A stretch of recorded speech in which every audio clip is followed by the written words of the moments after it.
Today when I woke up, I just couldn't be bothered riding to work, and now I'm having some serious regrets. I caught the train, but as you can see, I'm wearing my civvies and I'm on the long haul trucker, and it is a beautiful day now. And I wish I was in Lycra doing some Ks. Yeah, I've set the bike up. I'm actually doing a bit of an indoor session now because I just can't be bothered going outside even though it's a beautiful day. I'm just going to watch some YouTube videos and just catch up on some shit online basically. So yeah, got the trainer road set up. So I got that on the phone. Got my Ant Plus device connected into a USB port in there. And I've got some trainer road and some YouTube over here.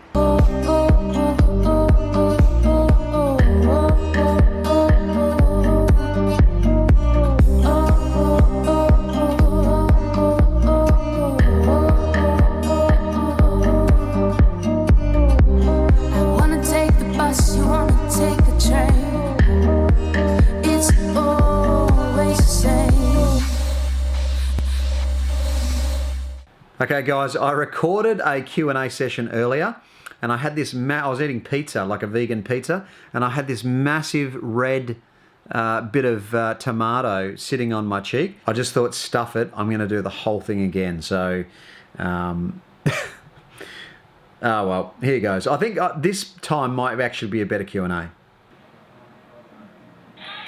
Mark, thanks for the ad, mate. Cheers. Just doing the typical South Bank ride at the moment. Love your videos, mate. Cheers. So more of a statement than a question, but thanks, Matty. Good on you, man. Hope you ride home safe. Asmangale asks, where do I get my fake Oakley? So there's a website called aliexpress.com, and I used to have a link, but now it's expired. I don't think the actual link works. It was in one of the comments of the previous videos. But if you go to aliexpress.com and you do a search for Oakley jawbreakers, you'll have a number of suppliers come up and you'll be able to choose one of those, and hopefully they go well for you. Tommy sent through, big fan of my vlog. Thanks Tommy, appreciate that mate, good on you.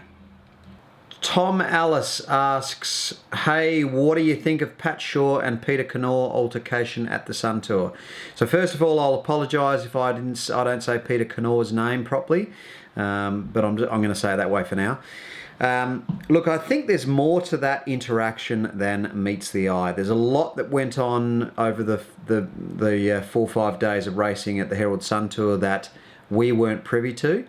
There's a lot of things that happen in a bunch, and a lot of banter and a lot of, you know, knocks and bumps and things that we don't see. So Peter Kennaugh going up to Pat Shaw in front of all of the officials, all of the spectators and all of the media, I think is not on. I think it's not fair. I think what he should have done was approach Pat Shaw in private and just said, hey dude, you know, let's sort this shit out, you know, or just left it, you know. But I think having a go at him in front of all the media, it's just, I don't know, I thought that was silly.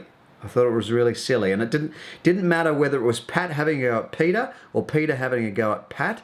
I think it's not on when you openly have a confrontation like that in front of the media, because it's like going on Twitter and sledging someone. It's like going on Twitter and saying, hey dickhead, you know, why make it public? Why not just ring them up and say, hey, let's sort this out? So I'm never into public spats like that. So that's the first thing I'd say.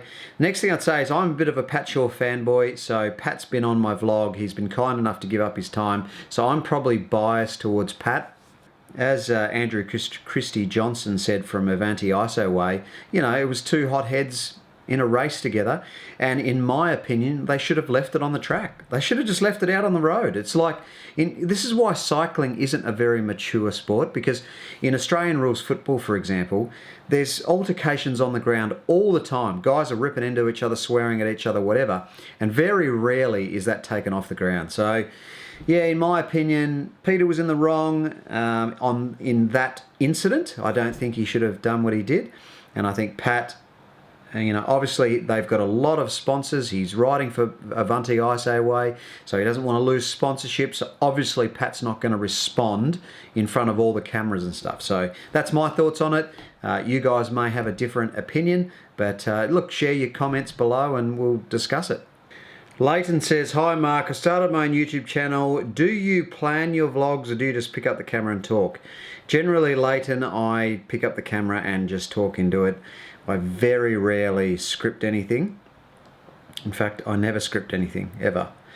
That's not necessarily the best way to do it. I often think that I should sit down and take the time to script out what I'm going to say, but I don't know, I find it more genuine when vloggers just talk into the camera. Yeah, I do some edits. I edit out some stuff when I say some stupid shit or I swear too much or something like that, but mostly just talking to the camera. And the good thing about vlogging is you can talk into the camera and do 10 takes. So when I first started vlogging, I used to say the same thing 10 times and then I'd pick the best version.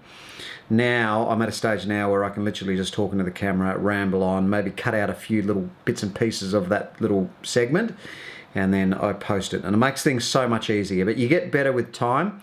So with vlogging, you just need to keep doing it, and after a couple of months, you start getting better at it. And, you know, like people that have been with my vlog from the start have actually said my vlogs are getting better and better. So just give it a crack, man. See how you go. John Ormshaw says, loving the videos, bro. What's your Strava name? Cheers, Jono. So my Strava is actually on the YouTube, on the main YouTube. So as you're looking at YouTube, I think it's up there. It's either up there or it's up there. I can't remember. But my Instagram and everything. So not in the actual video, but on the actual YouTube channel is my Instagram, my Strava and my Instagram and stuff like that. So you can go and click all that stuff. The Weekend Racer says, a vid on making the physical but mostly mental jump from B grade to A grade would be great. This is a fantastic question because it is simply a mental jump. It is not a physical jump at all. Well, no, I take that back. It's a slight physical jump, but it's more of a mental jump than a physical one. So, the first thing you do when you come into A grade is you are intimidated. You're intimidated by the kits, okay? You're intimidated by the pro kits and you're intimidated by the strong bike riders and the awesome bike riders. And I think you should try to get over that as quickly as possible. You know, the first thing a B grader does when they come into A grade is they will try and sit on the back and just, they won't get in the way of the A graders. And I think it's very important as a B grader coming into A grade to just get out there, man, get amongst it, like attack and just go hardcore and learn from mistakes, you know. The most important thing is to make mistakes. If you're not making mistakes, you're not learning anything, you're not developing your skills. You could rock up to every bike race, you know, be too scared to, you know, do anything and then sit on the back of every bike race and then 2 years later you're bored shitless, you go play bloody softball. Just get out there, man. Just hit them hard, you know. Come into A grade and just be confident with your skills. I mean, you wouldn't be put into A grade, you wouldn't be there if you weren't capable. Now, the difference between A grade and B grade is A grade, it is relentless attacking. It's on. Someone attacks and then the group chases them, catches them. Someone else attacks and it's bang, bang, bang.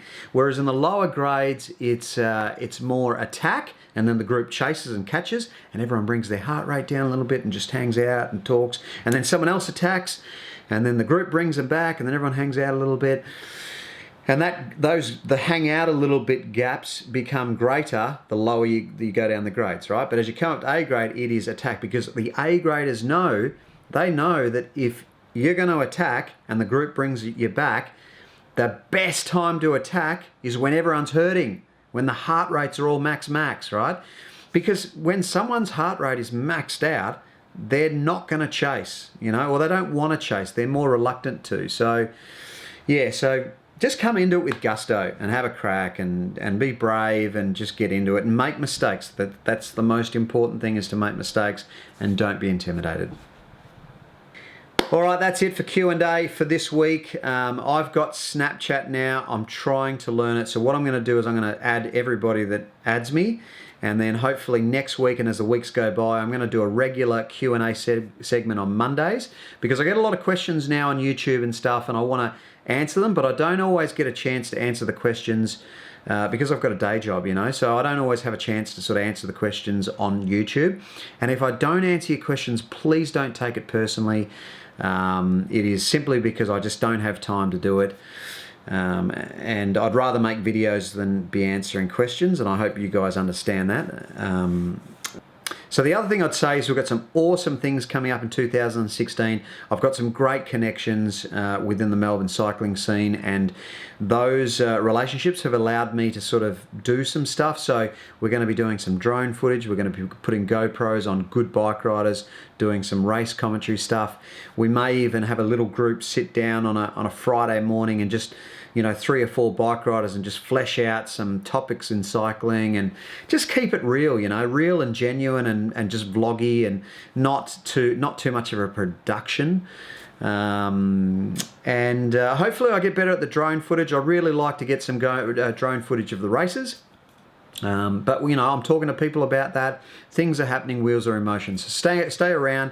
If you've long been with the vlog, thank you for your support. Thank you for your comments and your likes. And you know, there's people who are regularly commenting on my vlog that I really appreciate it. And you guys know who you are. And I don't always respond, but I honestly, I read the comments and I love them. You know, like when I'm sitting in theatre, I'm just like, I have a little giggle. You know, I want to thank you guys for all your support.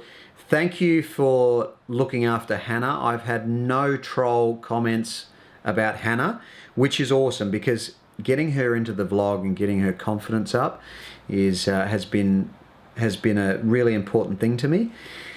And she's getting more and more confident in front of the camera, and that's awesome. So keep the nice comments coming for Hannah, and I really appreciate that. And for anyone new, look, thanks for coming in. I don't know where you probably came in from, Jurian Ryder's channel, or Abdullah, or Nathan Hibbert, or you know, whoever. But I really appreciate you guys coming in and subscribing, and I hope I can keep bringing in some good content. And now I'm rambling. Till tomorrow, I'll chat with you later. You love, I know you do, but in reality we don't.